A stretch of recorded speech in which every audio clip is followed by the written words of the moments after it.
कभी ऐसा लगा है कि तुम अकेले हो, लेकिन सोचो एक दिन तुम सच में अकेले रह जाओ, पूरे शहर में सिर्फ तुम और कुछ अजनबी, और फिर पता चले तुम जिंदा ही नहीं हो। एक आदमी सड़क पार कर रहा था और वे बस से टकराने से बाल बाल बचा। ड्राइवर ने उसे डांटा और आगे बढ़ गया। कहीं और एक आदमी ड्रग ले रहा है और डीलर से पूछता है कि क्या उसके पास कुछ स्ट्रॉन्ग है। जो आदमी बस से टकराने से बचा था वही उसी बस में चढ़ गया, लेकिन जब उसने ड्राइवर को देखा तो वह बस से उतर गया और दूसरी बस पकड़ ली। ड्रग लेने वाले आदमी को जब $3000 चुकाने को कहा गया तो वह भाग गया। उसी समय एक कपल बस में चढ़ता है। भागता हुआ आदमी भी उसी बस में चढ़ता है और लोग भी बस में चढ़ते हैं। एक कपल चढ़ता है लेकिन झगड़े के बाद बस से उतर जाता है। आखिरकार बस चलने लगती है। कहीं और एक कार एक्सीडेंट होता है और 2 लोग खून से लथपथ जमीन पर पड़े होते हैं। वो वही कपल थे जो पहले बस में चढ़े थे। जब बस वहां से गुजरती है तो पैसेंजर्स उस भयानक हादसे को देखते हैं। बस चलती रहती है। उसी समय एक लड़की अपने बॉयफ्रेंड को टेक्स्ट कर रही होती है, लेकिन उसका कोई जवाब नहीं आता। तो वो उसे एक वॉइस मैसेज भेजती है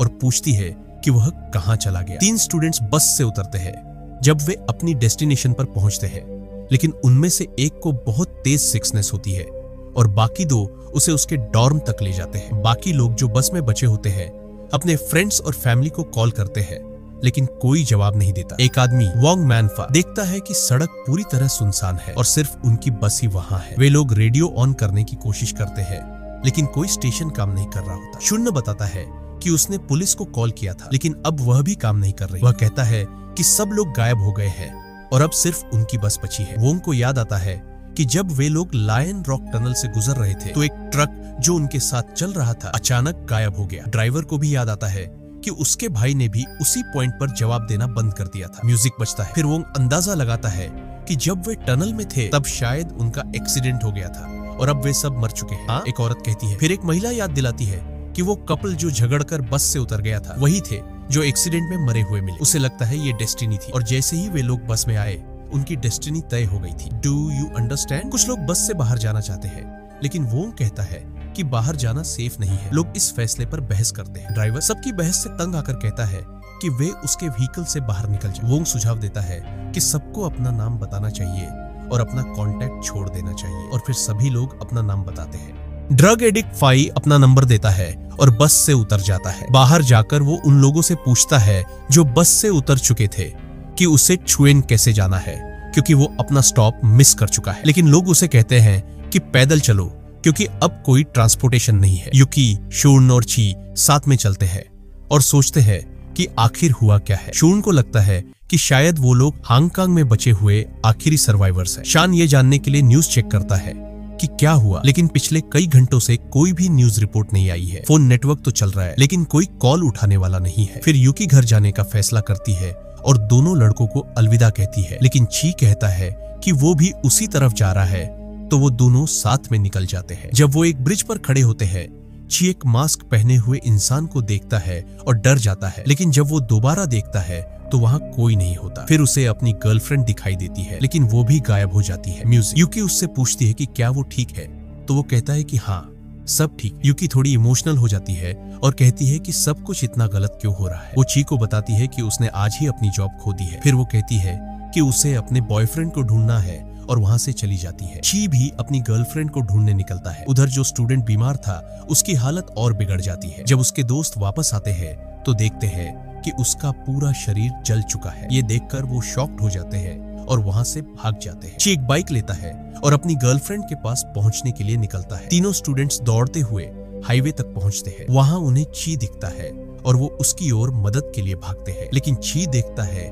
कि उनके चेहरे लाल हो रहे हैं। उनमें से एक उसके सामने आता है, लेकिन ची उसे चकमा देकर आगे निकल जाता है। उसके बाद वो सब एक एक करके फटने लगते हैं। ची आखिरकार अपनी डेस्टिनेशन पर पहुंचता है, लेकिन जब वो अंदर जाता है तो वहां कोई नहीं होता। वो उदास होकर एक काउच पर बैठ जाता है और अपनी गर्लफ्रेंड के साथ की गई आखिरी कॉल को याद करता है। अचानक उसका फोन बजता है। कॉल उसकी गर्लफ्रेंड की होती है। उसी बस में जो लोग थे उन सबको भी कॉल आता है, लेकिन जैसे ही वो कॉल उठाते हैं उन्हें एक जोरदार अजीब सी आवाज सुनाई देती है। मॉमी। बस के सभी लोग इस बात को उस ग्रुप में शेयर करते हैं जो उन्होंने पहले बनाया था।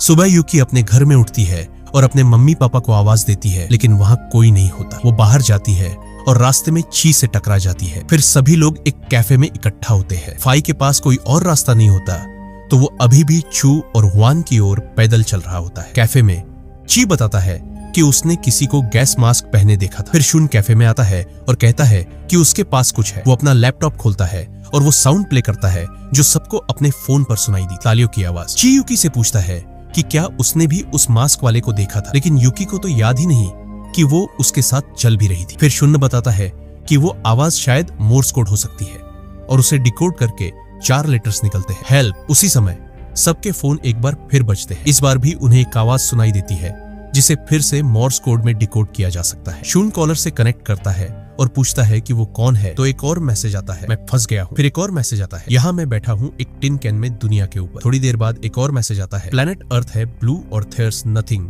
आई कैन डू। उन लोगों में से एक आउंग इस लाइन को पहचानता है और बताता है कि ये एक गाने से है। वो बताता है कि नासा ने अपोलो 11 लॉन्च किया था जिसमें 3 एस्ट्रोनॉट्स थे और लॉन्च से 5 दिन पहले एक रॉकस्टार डेविड बोवी ने एक गाना रिलीज किया था। उस गाने में एक एस्ट्रोनॉट होता है मेजर टॉम, जो अपने स्पेसशिप का कंट्रोल खो देता है और नासा से संपर्क नहीं कर पाता। अब उसे लगता है कि ये मैसेज शायद किसी ऐसे एस्ट्रोनॉट से आ रहा है जो स्पेस में फंसा हुआ है। समय बिताने के लिए वो सब बात करने लगते हैं कि वे सब उस बस में कैसे पहुंचे। जब शून्य अपनी स्टोरी बता रहा होता है तभी एक आदमी जो आग में झुलसा हुआ होता है बाहर से अंदर आता है और सब चौंक जाते हैं। वो आदमी दौड़ता है और बाहर सड़क पर गिर जाता है, अब भी जल रहा होता है। जब सब बाहर जाते हैं ची को एक बार फिर वो मास्क वाला इंसान दिखाई देता है। इस बार वो भागता है और ची साइकिल से उसका पीछा करता है। बाकी लोग भी ची की मदद के लिए उसके पीछे दौड़ते हैं। आखिरकार वे उसे पकड़ लेते हैं। ची और वो उसका मास्क उतारते हैं और उससे पूछते हैं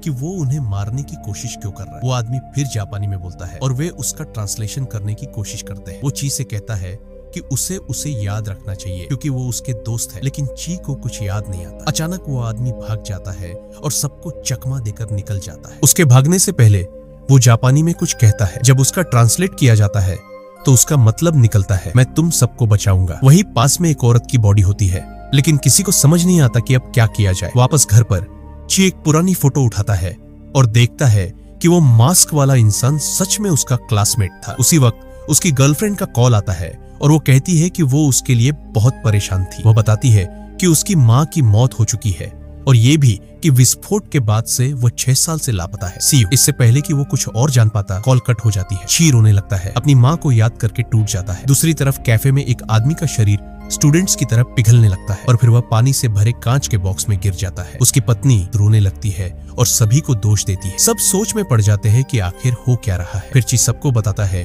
कि उसे अपनी गर्लफ्रेंड से कॉल आया था और उसने बताया कि वो सब लोग 6 साल से मिसिंग हैं। वो उन्हें याद दिलाता है कि कॉल में मेजर टॉम का जिक्र हुआ था और ताइपो माउंटेन में हुए धमाके की भी बात हुई थी। इसी बीच ड्राइवर खुद अकेले बाहर जाने का फैसला करता है और अपने बस में बैठकर ताइपो की ओर निकल जाता है। कैफे में बचे हुए लोग अब भी उस दिन को याद करते हैं जब वे बस में चढ़े थे। ड्राइवर जब बस चला रहा होता है उसे रास्ते में फाई दिखता है और वो मान लेता है कि फाई इन्फेक्टेड है। वो उस पर हमला करता है और उसे बस से बाहर फेंक देता है और खुद आगे बढ़ जाता है। दूसरी तरफ कैफे में एक आदमी बताता है कि लवीना के साथ क्या हुआ था। जब वो बस से उतरी थी तो वो और उसका एक दोस्त उसे मिले। उसने उसके साथ जबरदस्ती की। वो मर गई और उसकी स्किन पर अजीब दाग उभर आए। जब सब उसे डांटते हैं तभी ड्राइवर लौट कर आता है और बताता है कि उसने फाई को देखा और वो इन्फेक्टेड लग रहा था। इसके बाद सभी बहस करने लगते हैं कि जो 2 लोग लवीना के साथ थे उन्हें बाहर निकाल देना चाहिए या नहीं, क्योंकि वो एक इन्फेक्टेड इंसान के कांटेक्ट में आ चुके हैं। लेकिन जो उन्होंने लवीना के साथ किया उसकी वजह से सब मिलकर ये फैसला करते हैं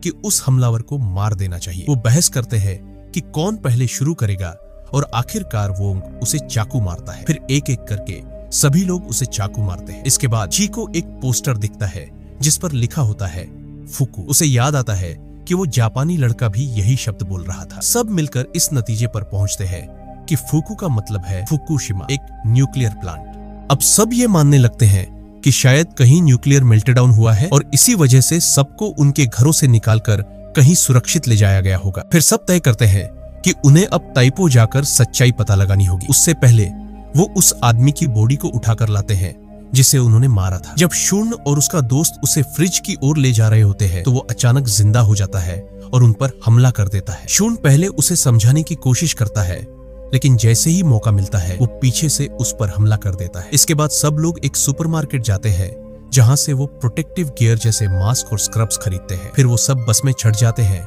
लेकिन तभी एक दूसरी कार उनका पीछा करने लगती है। वो लोग कार से बचने की कोशिश करते हैं और आखिरकार पीछा करने वाली कार क्रैश हो जाती है। लेकिन थोड़ी ही देर में एक वैसी ही दिखने वाली दूसरी कार आती है और सीधे उनकी बस से टकरा जाती है। वो किसी तरह वहां से निकलने में कामयाब हो जाते हैं और फिर बारिश शुरू हो जाती है, पर ये बारिश लाल रंग की होती है। वो ड्राइव करते रहते हैं और आगे फाई को खड़ा देखते हैं, जिसके कंधे में अब भी वही चाकू होता है जो ड्राइवर ने मारा था। वो उसे भी बस में चढ़ा लेते हैं और सब लोग पो की ओर निकल पड़ते हैं। रास्ते में हर कोई अपनी पुरानी जिंदगी को याद करने लगता है, वो जिंदगी जो अब शायद कभी वापस नहीं आएगी। सब उदास हो जाते हैं उस जिंदगी को छोड़कर जो पीछे रह गई है। तो दोस्तों, क्या आपको लगता है ये बस वाकई मौत का सफर थी या कुछ और? अपने थ्योरीज कमेंट में जरूर बताना। वीडियो अच्छा लगा हो तो लाइक करो, शेयर करो और ऐसे ही थ्रिलिंग मिस्ट्रीज के लिए चैनल को सब्सक्राइब करना मत भूलना, क्योंकि अगली कहानी शायद आपके शहर से हो।